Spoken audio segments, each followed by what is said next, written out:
aujourd'hui, réponse à une question que vous vous posez tous. Les mouches, à quoi ça sert?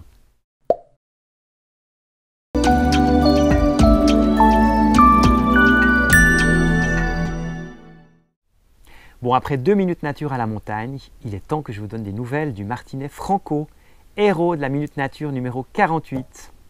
Franco s'est envolé le 28 juillet et je pense qu'en ce moment, il doit déjà chasser les moucherons au-dessus du grand ciel de l'Afrique. Vous voyez, même là, sur ce martinet, il y a une mouche qui se promène, un parasite qui suce son sang. Les mouches, elles sont partout. Elles nous dégoûtent, elles nous agacent, elles nous embêtent, elles nous mangeront sûrement. Mais bon sang, la mouche, à quoi ça sert?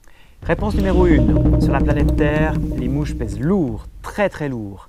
Sur toute la biodiversité qu'on connaît, 20% sont des mouches, contre seulement moins d'1% pour tous les mammifères. Et toutes ces mouches, elles mangent, elles digèrent, elles recyclent les cadavres, les excréments, tous les déchets de la nature. Sans mouches, la planète serait tout simplement invivable. Réponse numéro 2. Toutes ces mouches, elles nourrissent quasiment la Terre entière. Elles sont à la base de toutes les chaînes alimentaires. S'il n'y avait pas de mouches, il n'y aurait pas de libellules, il n'y aurait pas d'hirondelles, il n'y aurait pas de martinets, il y aurait plein d'animaux qui n'existeraient pas. Réponse numéro 3. Qui dit pollinisation pense abeilles, mais les mouches jouent aussi un rôle fondamental dans la fécondation des plantes et aussi de beaucoup de plantes cultivées. Donc on a vraiment, en fait, finalement, besoin des mouches. Et pour en rajouter une couche, si vous ne l'avez pas encore vu, je vous propose de regarder la bande-annonce de notre dernier film, justement sur les mouches.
Une vitre!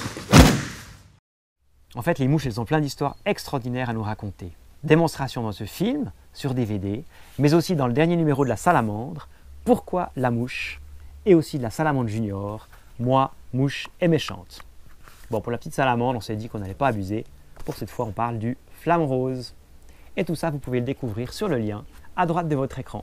Voilà, ça se passe près de chez vous. Et si vous voulez savoir quel oiseau a posé sa patte ici, rendez-vous la semaine prochaine dans la Minute Nature.